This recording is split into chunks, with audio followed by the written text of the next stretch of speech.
So in this video, I want to talk about the conversation of unfolding the soul.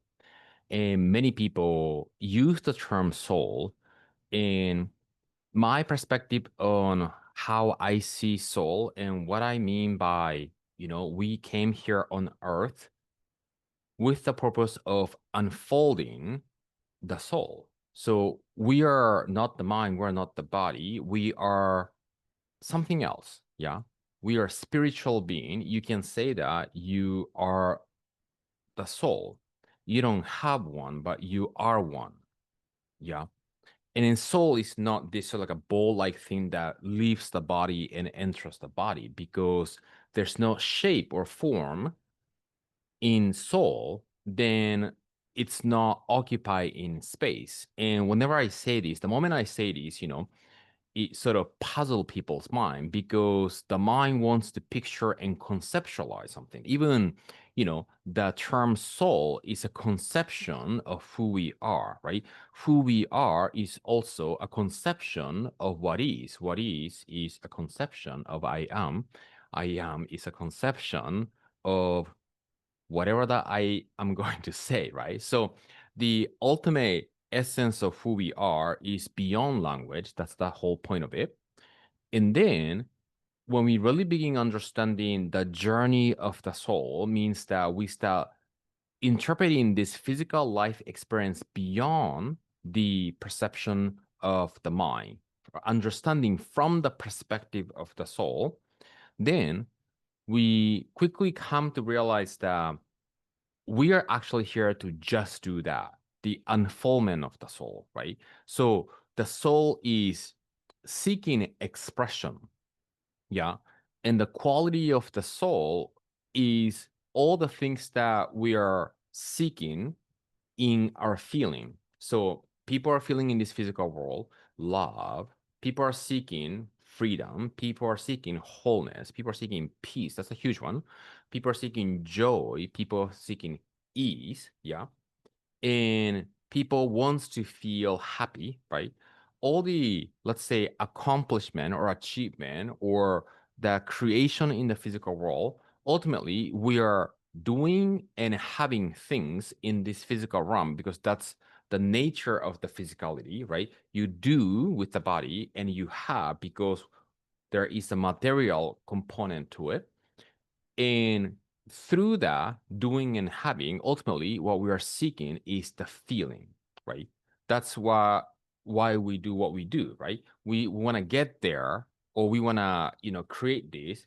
So there is a mission, and there's a feeling, and there's an accomplishment, and there's a satisfaction, and there's a meaning. Those are all feeling that the soul is innately seeking because that is who we are. So all the experience that and emotions and feelings that we're seeking through the having and doing is to experience the quality of the soul in this physical realm. Yeah. And that's a one aspect and a segment of, the conversation and the topic and the subject of the unfoldment of the soul.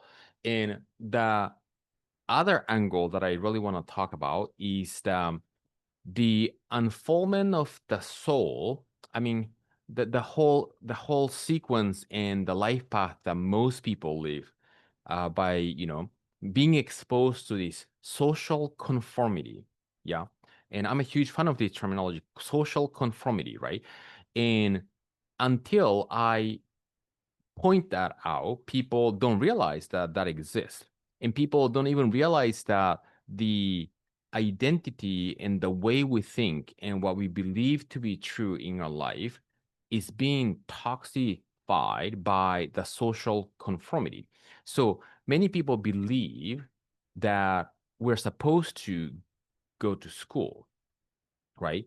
Many people believe, not too much in the younger generation right now, but people believe that we need to acquire a job to earn income, right?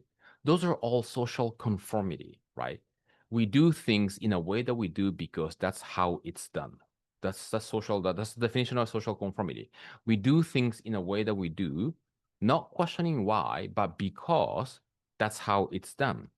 And I am here to tell you the entire traditional school system and the entire path of people going through the process and acquiring a job to earn income is not conducive. That path is not conducive to the unfoldment of the soul.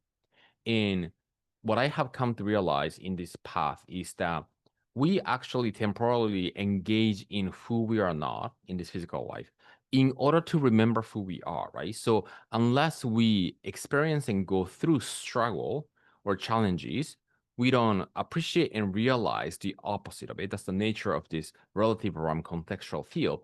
So then all of us have gone through this experience. And for me, the meaning of this, underlying meaning of this is, okay, I got it, right?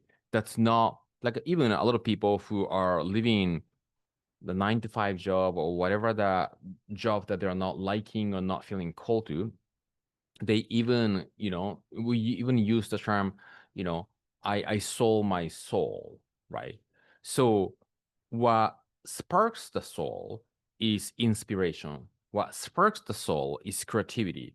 What sparks the soul is to begin creating something that is fun, because fun, contentment, joyfulness, all those are quality of the soul, right? The more we feel expansive, the more the mind and the state of being is matching and aligned with who we truly are, which is the element and the quality of the soul. So the more we can construct our human physical life to be able to feel that way in every step of the way, learning how to maneuver through different contrast challenges and obstacles, and to stay in that energy of expansion is the equation of demonstrating and practicing living life, unfolding the soul, which is what we are here to do.